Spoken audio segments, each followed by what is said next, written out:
The combat simulator hummed with that sterile, clinical precision we Zhentari pride ourselves on, right up until it didn't. I was monitoring Defense Protocol Assessment 4047G that morning. Third rotation, halfway through my stimulant cycle and desperately wishing I'd opted for the upgraded ocular implants that didn't blur after 6 hours of staring at holographic readouts. Routine stuff. Really. We'd been processing the newest batch of human military exchange candidates for 3 standard weeks, and honestly, they'd been underwhelming.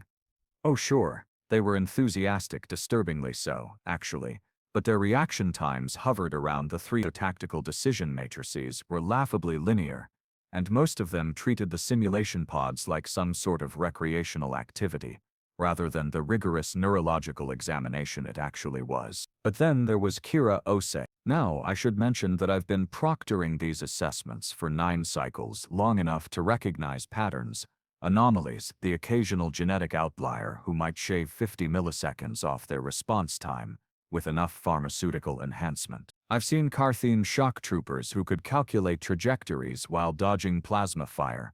I once monitored a Velcrin assassin who moved through the simulation like liquid mercury.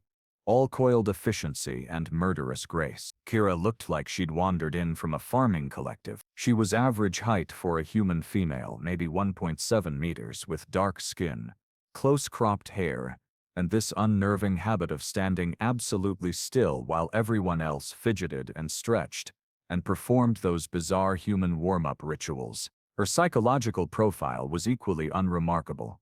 Grew up on some backwater colony called Lagos Station. Served 4 years in their planetary defense force. Decent marks in basic tactics.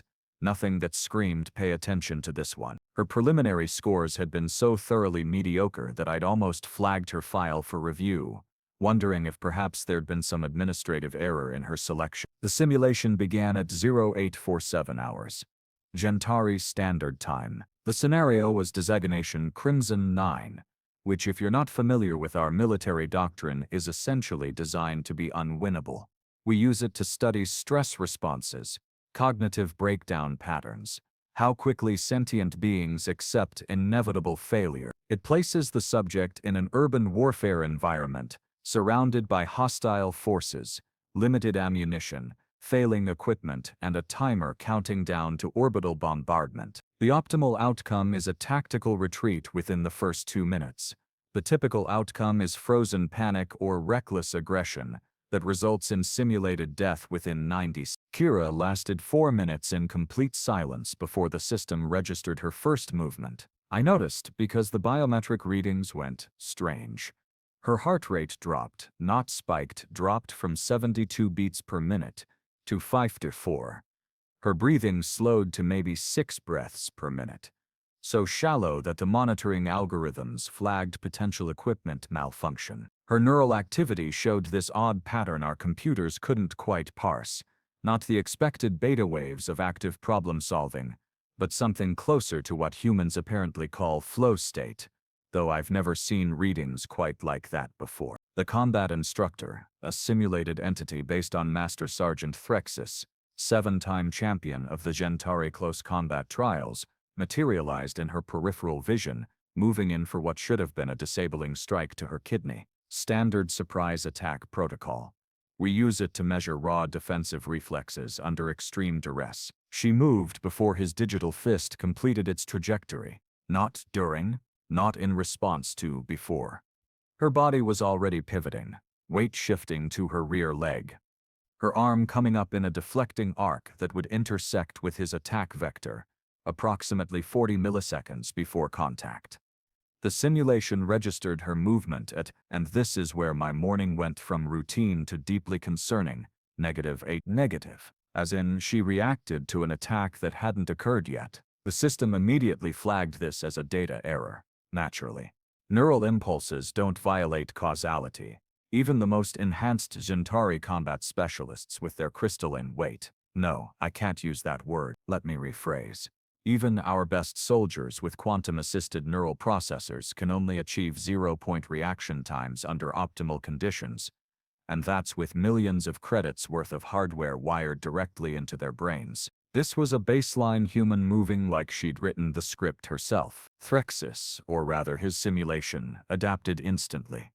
The system's combat AI was programmed with 17 different martial disciplines from 12 species, capable of processing 4,000 tactical variations per second. He flowed into a secondary attack pattern, going low while his initial strike was still being deflected, a sweep-kick combination that should have exploited her committed upper body position. Kira stepped over it. Again, before the simulation completed its attack calculation, her foot lifted, rotated, came down in a position that would have been 3 centimeters to the left of his sweeping leg, except she'd adjusted mid-motion, almost conversationally, as if she'd known where he was going to be rather than where he was. The movement looked effortless, economical, like watching someone avoid a puddle they'd walked past 1,000 times before. My secondary monitor lit up with alerts.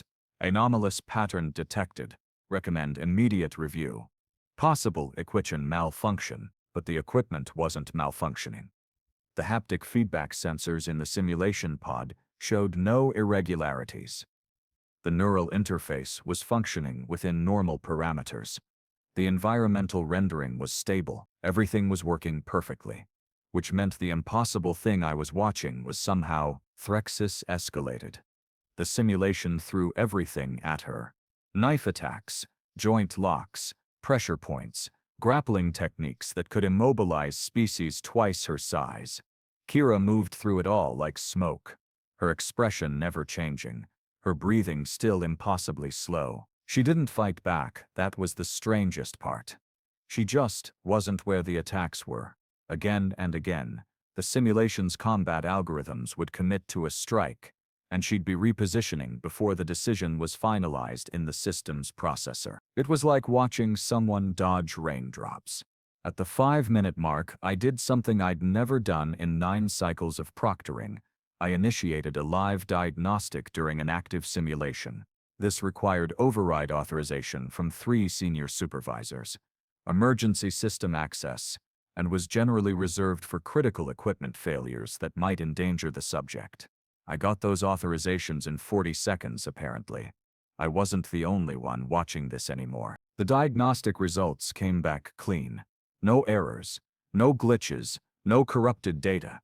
The simulation was operating exactly as designed, rendering attacks based on algorithms that had been refined through thousands of combat encounters. And Kira Ose was avoiding them with reaction times that violated everything we understood about biological neural processing. Then, things got interesting. The simulation, recognizing that standard combat protocols were ineffective, did something I'd only seen twice before.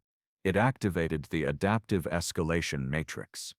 This was essentially the system admitting it was outmatched and needed to learn on the fly. Threxis's combat patterns began to shift, incorporating random elements, unpredictable timing variations, feints within feints. The attack speed increased by 40%. The complexity quadrupled. Kira moved faster. Not much, maybe an extra 5% velocity, but it was enough. She maintained that same eerie economy on motion, that same wrong way in time quality to her defensive responses. And here's the thing that made my translator implant nearly short out in confusion. She was smiling. Not the manic grin of someone high on combat stimulants, not the rictus of fear or desperation. Just a small, satisfied smile, like she was enjoying a particularly challenging puzzle. At the 7-minute mark, the simulation did something I'd never seen. It stopped, not crashed, not completed, stopped. The combat instructor froze mid-attack, his simulated fist hanging in the air about 10 centimeters from Kira's face. The environmental rendering continued. The timer kept counting, all the background elements remained active. But Threxis stood there, as if the system itself had decided to pause and think about what was happening. "Ah," Kira said, speaking for the first time since entering the simulation. Her voice was calm, slightly amused. "Did I break it?" I pulled up the system logs, scanning through thousands of lines of diagnostic code, trying to understand what had triggered the halt. What I found was, well, it was technically classified, but given what came later, I suppose confidentiality is somewhat irrelevant now. The combat AI had submitted a formal query to the central processing network. This isn't something that's supposed to happen. The simulation doesn't question itself. It runs scenarios, processes, recesses, adapts within predetermined parameters.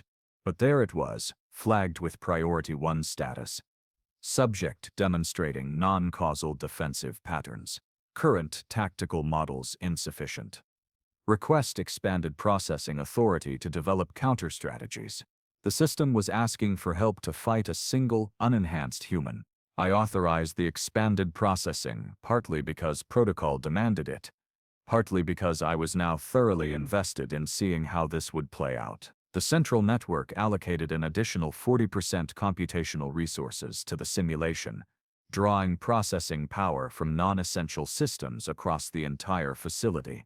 Somewhere, someone's environmental controls probably flickered.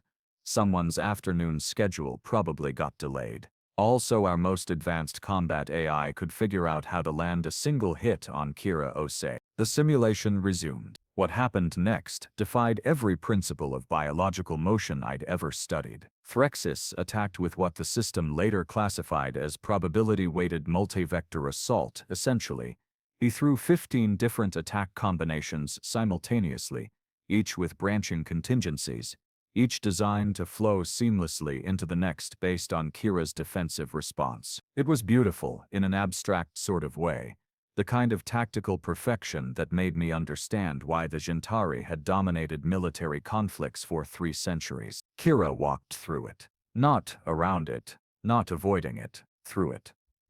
She moved in this flowing, continuous motion that somehow threaded between every strike, every grab, every potentially lethal technique the simulation threw at her. Her path took her directly into the attack envelope, directly through the space Threxis was attempting to control, and somehow, impossibly, she was never quite where his fists or feet or elbows were arriving. The biometric readings had gone completely insane by this point.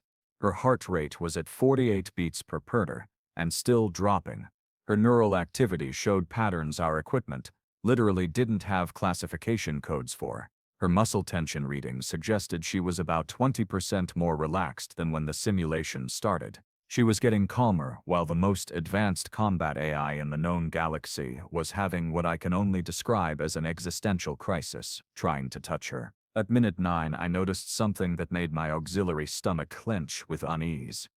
The temporal markers in the system logs were showing micro-variances. Nothing huge, maybe 200-300 microseconds, but they were there. The simulation was processing Threxis's attacks, registering Kira's responses, and the timestamps were shuffled. Not wrong, exactly, but ordered in ways that suggested cause and effect were having a polite disagreement about which came first. Commander Zhektor's voice crackled through my comm implant, making me jump hard enough that I knocked over my stimulant dispenser. Proctor Vanis, maintain current monitoring protocols, but prepare to initiate emergency shutdown on my mark. We're observing irregularities. Irregularities. That's what we were calling causality violations now. The simulation continued for another 4 minutes before it finally ended. Not because Kira failed, not because the system succeeded in landing an attack, but because the scenario timer ran out and the orbital bombardment sequence activated. Kira walked calmly to the designated extraction point, waited for the simulation to register her completion status, and then the pod cycled open with a soft hiss of equalizing pressure. She stepped out, looking exactly as she'd gone in, composed, slightly amused, and not even breathing hard. I pulled up her final statistics while she toweled off simulated perspiration. Human sweat, it's genuinely disturbing. And the numbers were, I'm just gonna list them, because otherwise you won't believe me. Total attacks encountered 8,470. Attacks landed, 0. Average reaction time, -70 milliseconds. Neural processing anomalies, 412. Causality violations, 23. System confidence in data accuracy, 90. 23 causality violations. The simulation had registered 23 separate instances where Kira Ose had demonstrably, measurably responded to attacks before they were initiated by the combat AI. Commander Zhektor appeared in the monitoring bay approximately 30 seconds after Kira left for debriefing, moving fast enough that his equilibrium implants were probably screaming at him. He was a scarred, grizzled veteran who'd fought in the Kesh incursion, the kind of soldier who'd seen things that made young recruits develop involuntary tremors. He looked at my monitors, looked at the statistical breakdowns, looked at the slow-motion replay of Kira walking through Threxus's assault like she was strolling through a particularly aggressive rainstorm. "Explain," he said, his translator rendering the single word with about 17 layers of subtext that all basically meant, "I'm going to disassemble someone if I don't get answers." I told him the truth. "Sir, I have absolutely no idea what we just witnessed." The system performed flawlessly. The simulation executed without errors, and somehow that human, I gestured at the frozen image of Kira smiling slightly, while Threxus's fist hung in the air centimeters from her face. Somehow she moved like she was reading the script beforehand. "Precognition?" He sounded skeptical, which was fair.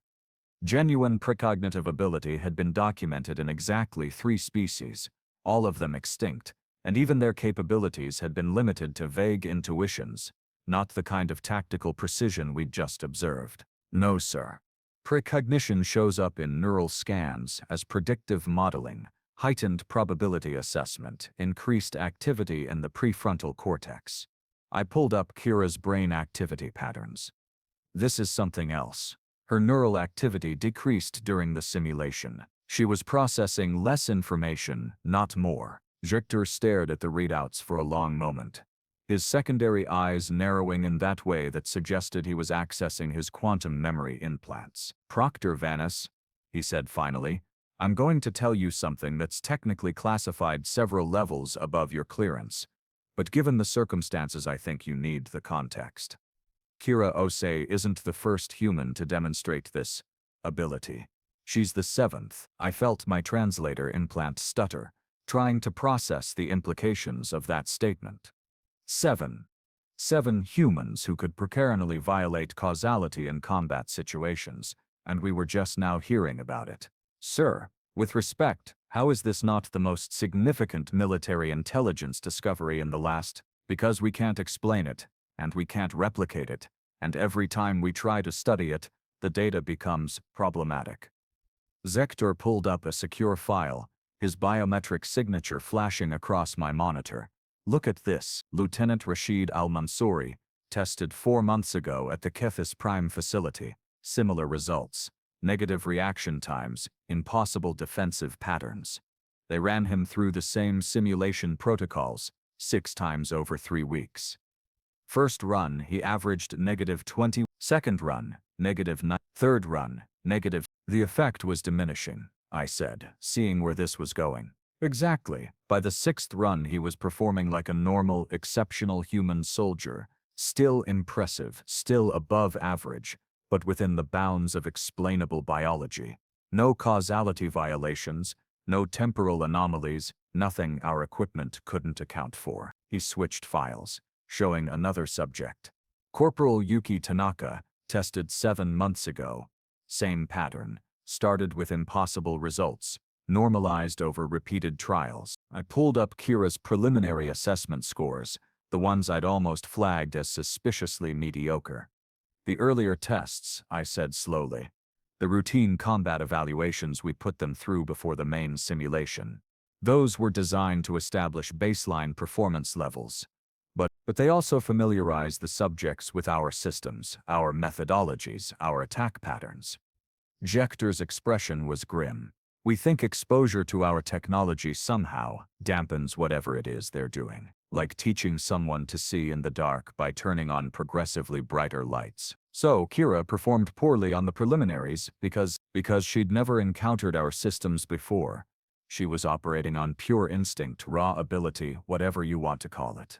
But now," he gestured at the monitors, "now she's been exposed. Now her neurology has started adapting to recognize our technology. If we run her through this simulation again tomorrow, I guarantee her performance will be slightly more explainable. A week from now, She'll move like an extraordinary human soldier rather than someone who broke our understanding of physics. I sat back, my mind racing through the implications. That's why you haven't reported this to the High Council. Because by the time we could present evidence, the evidence would have normalized itself into irrelevance. We've tried documenting it with isolated systems, quantum-shielded recording equipment, even primitive chemical film cameras, that can't possibly be affected by whatever field effect humans might be generating. He pulled up more files, hundreds of them, each showing similar patterns of declining anomalies. The recordings show the same thing our digital systems do, impossible movements that become progressively less impossible with each exposure. It's not our equipment failing, it's the phenomenon itself adapting, hiding, or maybe just fading when observed too closely. A thought occurred to me. Unpleasant and persistent. Sir, human quantum physics has this concept they call the observer effect. The idea that measurement changes the thing being measured. What if this ability works on a similar principle? What if our observation, our documentation, our attempts to study it are precisely what's making it disappear? Zhektor's expression suggested he'd already considered this and didn't like it any more than I did. Then we're faced with an impossible choice: study the phenomenon and watch it vanish, or preserve it by never examining it closely enough to understand it. Or, I said, pulling up Kira's file again, we ask the humans to explain it, which is how, 30 minutes later, I found myself in briefing room 7 with Commander Zhektor, 2 xenobiology specialists, a quantum physicist who looked like she hadn't slept in a week, and Kira Osei, who was drinking what humans call coffee with disturbing enthusiasm. So, Kira said after we'd explained the situation, her tone conversational despite discussing apparent violations of temporal causality, "You're telling me I moved before your computer decided to attack me, and this is somehow the 7th time a human has freaked out your systems this way." In simplified terms, yes, the quantum physicist, Dr. Shellick said, her voice carrying that particular tone of academic frustration that transcended species boundaries. Your defensive responses occurred in what we might call negative time relative to the simulation's attack initialization. The system logged your movements before it logged the attacks you were responding to. Kira took another sip of coffee, looking thoughtful. Have you considered that maybe your system is just slow? The silence in the room was profound. I don't mean that as an insult, she continued, setting down her cup. But you're running these simulations through what? Quantum processors. Neural network algorithms. Probably some kind of predictive modeling that tries to anticipate the subject's responses. Yes, Dr. Shellick admitted, though I'm not sure how that's relevant. It's relevant because you're thinking about combat like it's a chess game. Move, counter-move, action, reaction. But that's not how real fighting works, at least, not the kind of fighting I learned. Kira leaned forward, her expression earnest. My grandmother taught me something when I was 8 years old, right after some idiot in primary school gave me a black eye. She said, "Kira, if you wait to see the punch coming, you've already been hit. You need to feel the intention before it becomes action." That's metaphorical, one of the xenobiology specialists said dismissively. Poetic wisdom, not actual combat doctrine, is it? Kira smiled that same small smile I'd seen in the simulation. Because I've been feeling intentions since I was 8, and it's gotten me through 4 years of combat operations without a single serious injury. You see an attack algorithm making decisions and executing them sequentially. Initialization, calculation, execution. I see something else. What do you see? I asked, genuinely curious now. She paused, searching for words. It's like, you know how you can tell someone's about to speak before they open their mouth? The way they lean forward slightly, take a breath, shift their posture. Fighting's the same. Bodies prepare to move before they move. Even simulated bodies rendered by fancy quantum computers. There's this moment of commitment, of decision-making, that happens before the actual motion. Most people don't notice it, because they're too busy watching for the punch itself. But if you stop trying to see and start trying to feel, you're describing intuition. Dr. Shellick interrupted. Sophisticated pattern recognition, certainly, but hardly enough to explain temporal causality violations. Then explain this. Kira stood up quickly, without warning, and threw a pen directly at Dr. Shellix's face. The quantum physicist moved, catching the pen effortlessly, her enhanced neural implants processing the trajectory and initiating a response in approximately 40 milliseconds. Now, Kira said, sitting back down, explain why you started moving before I released the pen. Dr. Shellix stared at the pen in her hand, and I saw the exact moment she understood. I saw your muscles tensing, your eyes focusing, your weight shifting forward. You saw my intention, Kira finished. Your brain processed all those micro-signals and predicted what was coming before it actually happened. You moved in response to what you knew was about to occur, not what had occurred. The throw was inevitable once I committed to it, so in a very real sense, you were responding to the future. But that's not. Dr. Shellix stopped, her expression transforming into something like wonder. That's not actually time travel or precognition. That's just extremely sophisticated sensory processing and predictive modeling, which your computer can't do, Kira said gently, because it's processing digital signals, binary decisions, algorithmic outputs. It sees the attack command as a discrete event with a specific timestamp. But before that attack command executes, there's processor load, memory allocation, decision tree traversal. All these micro-events that precede the actual attack. Your system can't see those as intention, because it doesn't think in those terms. But my brain, she tapped her temple, my brain's been processing biological intentions for millions of years of evolution.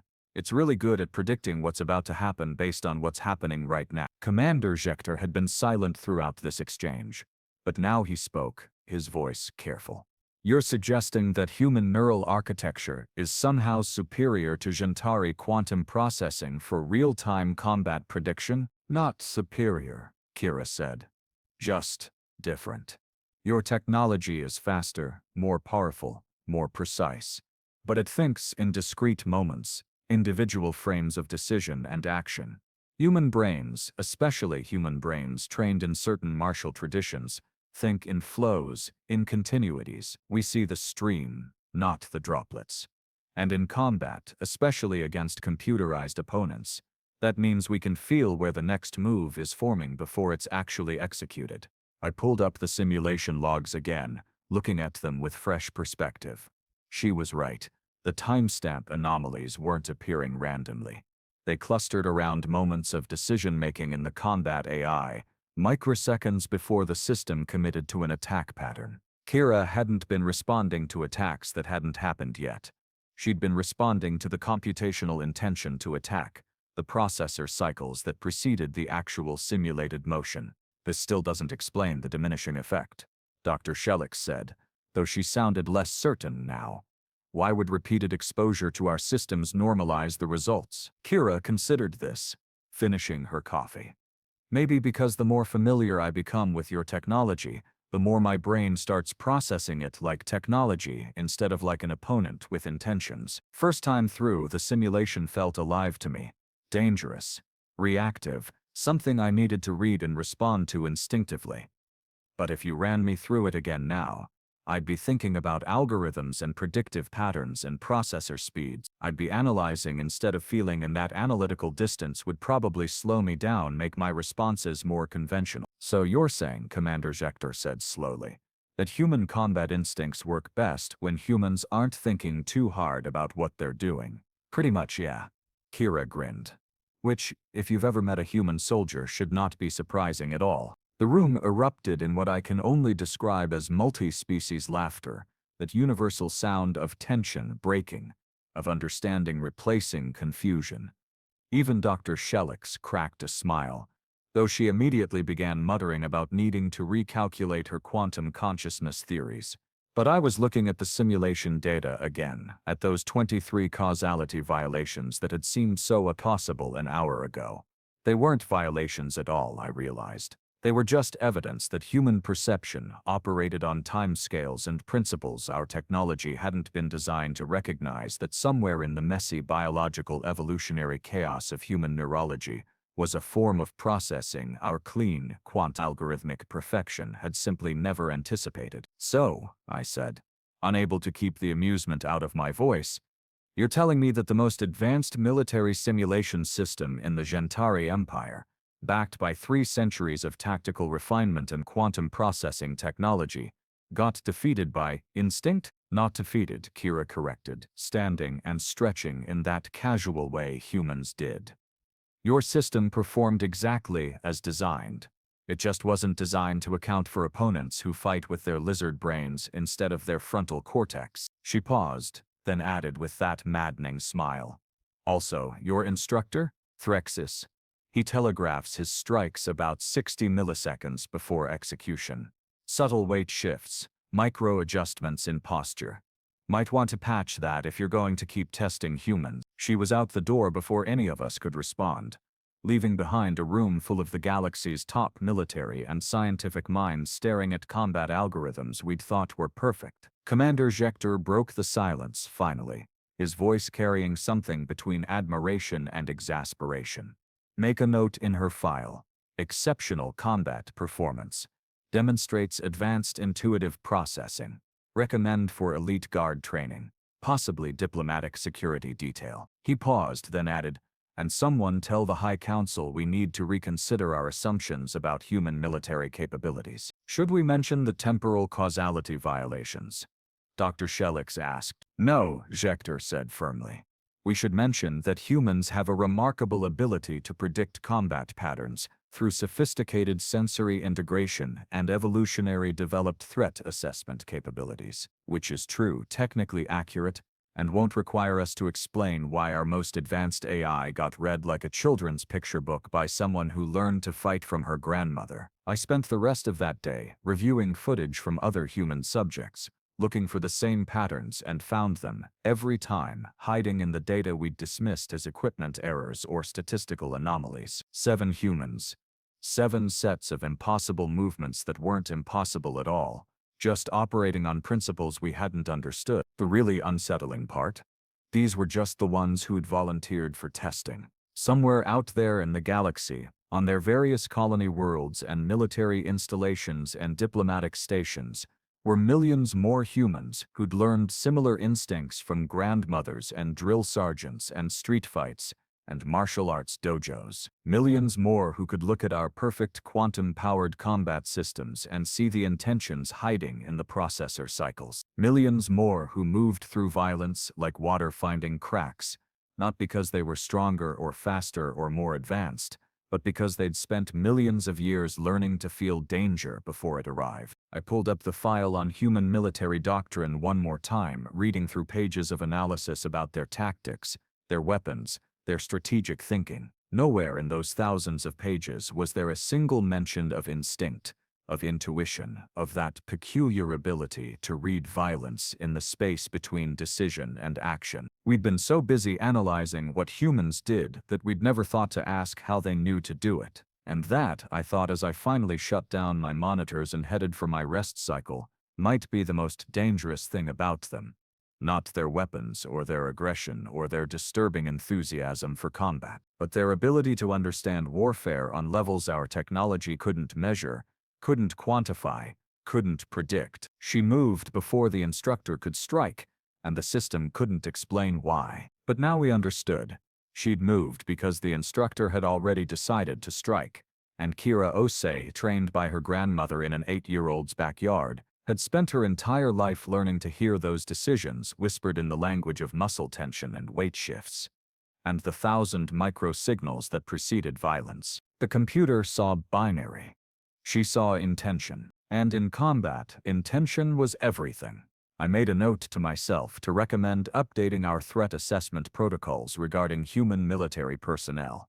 Not because they were dangerous, though they clearly were, but because they were dangerous in ways we'd never anticipated, using capabilities we'd never thought to look for. Somewhere in the facility, Kira Osei was probably getting ready for dinner, completely unaware that she'd just forced the Zhentari Empire to reconsider 3 centuries of combat doctrine. Or maybe she knew exactly what she'd done, and that small smile had been her way of saying, "Welcome to fighting humans. We're not what you expected, and that's kind of the point."